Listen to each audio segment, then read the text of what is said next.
La siguiente pregunta versa sobre las infecciones en los neonatos. Hay distintos mecanismos por los que un neonato se puede infectar. El primero de ellos son las infecciones connatales, es decir, se infecta intraútero. Este tipo de infecciones son muy poco preguntadas en el MIR. Alguna vez ha caído alguna pregunta, pero son muy generales. Las únicas cosas que debéis de saberos de este tipo de infecciones son: 1. Que cuanto antes en el embarazo se produzca la infección suelen ser más graves. Hay excepciones, pero en general son más graves cuando se producen en el primer trimestre del embarazo. 2. Que tienen una clínica muy similar entre ellas. Es decir, que luego va a ser difícil diferenciar si han sido producidas por un germen y por otro. Generalmente cursan con crecimiento intrauterino retardado, afectación hematológica, con anemia, con hepatoesplenomegalia asociada, con afectación del sistema nervioso central en todos los casos, con calcificaciones intracraneales, hidrocefalia y muy frecuentemente afectación ocular. Tienen gran predilección por los ojos, retinitis, corioretinitis, y todas las múltiples afectaciones oculares. Aparte, suelen ser infecciones que pasan muy desapercibidas en la madre, es decir, la madre va a pasar una especie de cuadro gripal y no va a saber que se ha infectado por ese germen.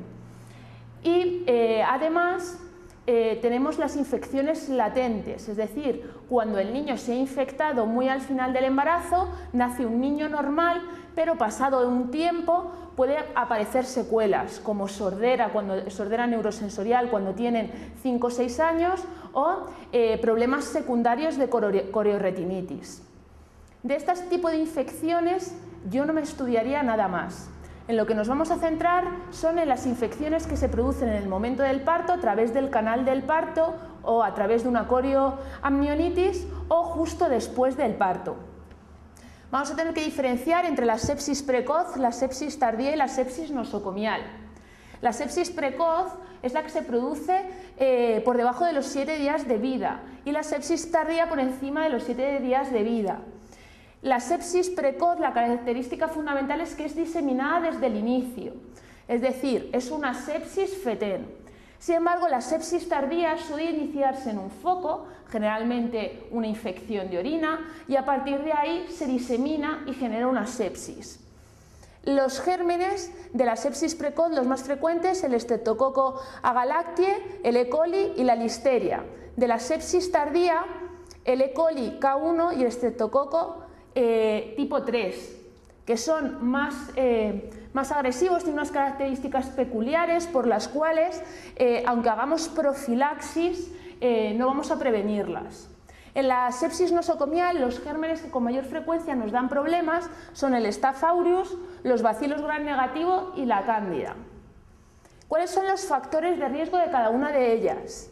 En la sepsis precoz, tener fiebre intraparto, un estrepto positivo en el exudado recto-vaginal de la madre, una bolsa rota más de 18 horas, una infección de orina en el tercer trimestre, tener otro hijo afecto de una sepsis precoz o una corioamnionitis.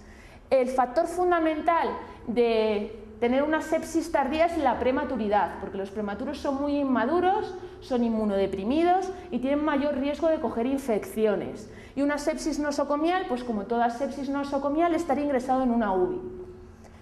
¿Cuál es el tratamiento? Pues el tratamiento de la sepsis precoz va encaminado a este tipo de gérmenes y son la ampicilina y la gentamicina. Y la sepsis tardía, como son los mismos gérmenes, el tratamiento antibiótico es el mismo, ampicilina y gentamicina. Si tuviéramos afectación del sistema nervioso central, en vez de gentamicina utilizaríamos cefotaxima, que atraviesa mejor la barrera hematoencefálica. En la sepsis nosocomial solemos utilizar amicacina y vancomicina, y si sospechamos una cándida, anfotericina B. La sepsis precoz tiene una alta mortalidad, pero baja morbilidad, es decir, los que sobreviven tienen pocas secuelas. Sin embargo, en la sepsis tardía, aunque tiene una mortalidad mucho más baja, sí que deja más secuelas que la sepsis precoz. En la sepsis nosocomial es una infección muy grave porque suelen ser pacientes que si están en una UBI es porque ya tienen un problema de base importante y la mortalidad suele ser bastante alta. Pues vamos a repasar la pregunta. Aquí nos dicen que qué no es típico de la sepsis precoz y nos dicen el agente causal más frecuente es el Streptococcus agalactiae. Ya hemos dicho que sí. Aparece en los primeros 7 días de vida, es su definición. Suele cursar como una afectación multisistémica fulminante.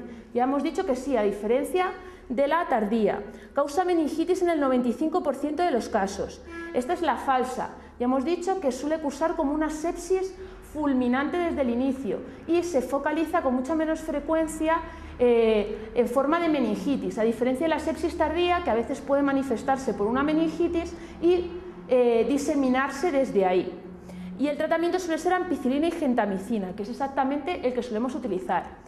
La sepsis precoz se puede prevenir, es decir, si nosotros tenemos una madre con una bolsa rota prolongada, pondremos tratamiento antibiótico para intentar prevenirlo. Si tenemos una madre con un Strepto agalactiae positivo, pondremos tratamiento antibiótico para prevenir que suba por el canal del parto y afecte al niño.